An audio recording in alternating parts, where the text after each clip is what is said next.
duk wanda ya ce Bola Ahmad Tinubu ya gaza ya kasa komai wa Najeriya Allah ya tsine masa. Cewar Nana Aisha. Labari da ɗumi-ɗumi a halin yanzu za ku da cewa an hangi wani faifan bidiyo da ya karaɗe shafukan sada zumunta, inda a halin yanzu fa mun hangi wannan fitacciyar 'yar masana'antar Kannywood ɗin nan, kuma fitacciyar 'yar masana'antar TikTok gaba ɗaya, wato Nana Aisha.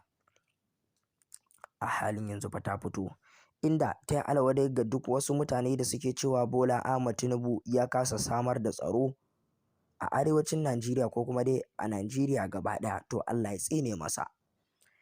Cewarta bayan da ta goyi bayan wannan baiwar Allah, inda ta fito ta ɗuɗɗura wa 'yan majalisu a shari'a, inda a halin yanzu fa abin yana so ya zama tamkar rigima. To ba ma wannan ba, abin takaicin shine yanzu ita Nana Aisha meye ruwanta da ta fito ta shiga ta tsunduma cikin wannan rikici. Dama akwai ta da tsundume. To ma sauraron mu, bari saka muku faifan bidiyon ku gane idan ku, amma da Allah kafin nan ku daure ku danna min subscribe. Hi, salamu alaikum. Ba na fitan zo ne rashin kunya ba, na zo faɗa abin da yake damina zuciya na ne. So na zo faɗa zuciya na ne saboda in samu natsuwa da kwanciyar hankali. In faɗa abin da yake damina. Faɗan da ake yi a kasan waje. Ni wani lokacin ko sai na duba arewa ko rashin wayo ne, ko rashin sani ya kamata ne. Yasa suke abin da suke yi ne, ko ya ne, sai ka kasa gane ina suka dosa ne. Wai faɗa yake a wani ƙasan da bai shafe mu, abin da bai shafe mu ba.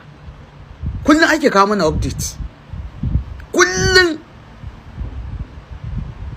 Har ma kaga wai ya influencer namu a social media nan a nan kasan arewan wai suna fitowa suna cewa suna mai taziya, yayi gwarzan namiji, yayi kaza abun kunya. A wannan azumin wanda ake kashe yan uwanku, aka hana su zaman gidajensu su yi azumi, haka kora su waje kamar raguna, suke takawa suke tafiya sun rasa ina ma za su je, ina za su zauna. Ba kwa kawo update din nan ba fa, babu wanda yake kawo update akan wannan abu, sai wanda bai shafe mu ba, abin da bai shafe mu ba shi muke yi. To ina arewan za ta ci gaba? Da ya kamata ku fito kullum ku dinga bayar da updates abubuwan da yake faruwa a kowane ƙasa, a kowane state. Ba ku yi ba, babu wanda yake yi. A cikin wannan azumin, kashe-kashen da aka yi a wannan azumin, wallahi sai ya baka mamaki, sai ya ba kowa mamaki. An ce yanzu nan wata ta fito ta yi magana, ta ce duk wanda ya ce shugaban ƙasa ya gaza Allah ya tsine masa. Amma kun fito kun yi me yasa take goyon bayan shugaban ƙasa, me yasa take yin kaza? To ya ba za ta yi ba, ta ga tunaninku daban yake da na mutane. Ita Christopher din da take goyon bayansa din me yayi? Namu ne yake kan mulki da farko aka ce bai iya ba, bai san aikinsa ba, ba abin da ya karanta ba kenan ba, is not professional. Aka sauke shi, aka ɗaura Christopher akan kujera. Me yayi? Ba abin da yayi. Rada shinkafa suke bi suke raba ma talakawa da an kore su a gidajensu, ake hauna shinkafa kwano biyu ake raba musu, ake ba su su ci. Shi suke bukata a watan azumi? An hana su ibada, an hana su zama, an maida yara ƙanana marayu, an guguza musu rayuwa, ba su san ina suka dosa ba, ba su san ina za su je ba. Amma duka ba mu gani ba, duka ba mu fito mu yi magana ba, sai fadar su Iran muke sa a gaba, muke bayar da update kullum. Ta ɗauka Matawalle ta sa shi a gaba. Me Matawalle zai yi? Shi Matawalle yana da hukuncin da zai yanke ne? Ba yana da sama da shi? Shi Christopher din me yayi? Amma ba mu gan wannan ba, saboda mu da wancan da na kula da arewa guda ɗaya, in namu ne, in musulmi ne, da mun fito ana ta zagin shi, ana kiran sunan shi so miliyan. Amma da ya zama ba namu bane akan kujeran ba, to ko me daidai ne, babu wanda ya kalla wajen. Muna da wannan kawacin, wannan ba ƙarya wajen nan, amma Matawalle aka sa gaba. Me Matawalle zai yi? Matawalle yana da right ya yanke hukunci da Christopher bai bashi ya yanke ba,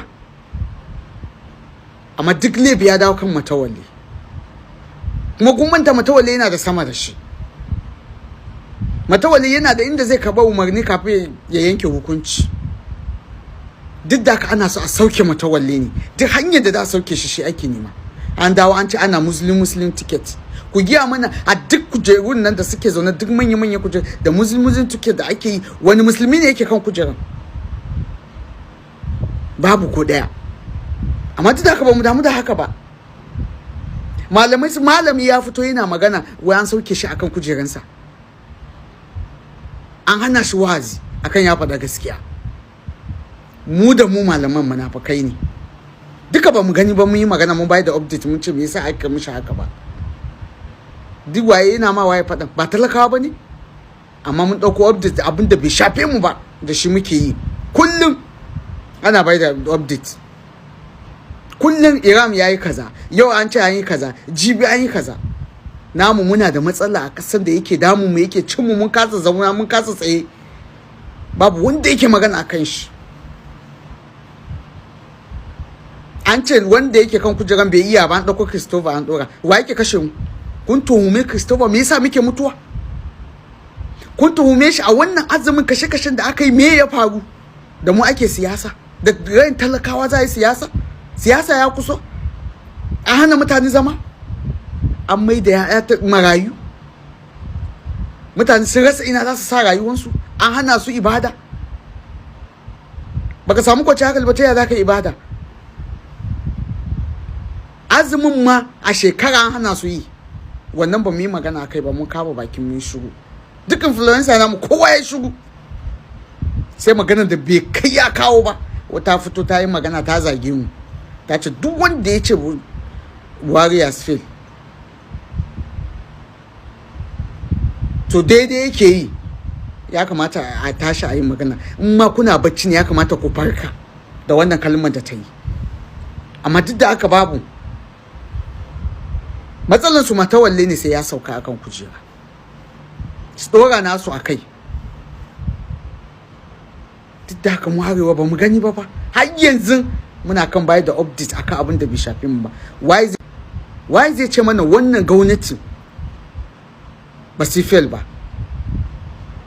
Sun yi, me suka yi mana? Me suka ma Arewa? Haka din tsinan wani zai fito zai ce zai yi campaign, zai ma shugaban kasa campaign, sai ku yadda? Duk wanda ya fito ya ma shugaban kasa campaign, duk wanda ya saurare shi, Allah ya tsine masa albarka. Duk alfarman wannan watan da mutane suka kasa sukuni, duk wanda ya fito ya ce shugaban kasa ya daidai, sai Allah ya tsine masa albarka. Ya ce ma ku ya ma kawo ma tallawai wai ku zo ku zaɓe shi, sai Allah ya so mai da bala'i da masifa, wanda ko me ya ci wallahi tallahi ya zama mai bala'i da masifa don alfarman wannan wata. Duk da haka ba mu gani ba, duka mun kama baki mun shu, we are comfortable with it. An fito ayi maga sai abin da bai shafe mu ba, kullum ake bai da update a social media. Ba dama ka bude Iran yayi kaza, shugaban kasa yayi kaza, wawayu kawai marasa kai marasa tunani, ba ku sai ina yake muku ciwo ba. Arewa kenan sai abin shirme, kasan da ko ana kashe ku. Kun taba ga wani dan kasan ya bai da update na kasan ku, abin da yake samun mu? Kai Arewa, waye muku wannan abin ne? Sai ka ci an tsine muku. To masu sauraron mu, anan muka kawo ƙarshen labarun, amma kafin mu tattara tabarmar shirin ga bitar muhimman kanin su. Kun ga dai yadda Nana Aisha ta tsine wa mutanen da suke cewa Bola Tinubu ya gaza, ya kasa yin komai wa arewacin Najeriya ko kuma dai wa Najeriya gaba ɗaya. To a halin yanzu dai ita wannan mutane da suke fitowa suke ta magana akan Bola Tinubu ya gaza samarwa Najeriya tsaro, to a halin yanzu fa Nana Aisha ta fito ta yi alwadai da wa'annan mutane, inda kuma take kira ga duk wani mutumi da yake ta ikirarin ko kuma dai zai iya zagin Bola Tinubu, to bismillah, da rabon an masa irin abubuwan da ake yi wa sauran ne.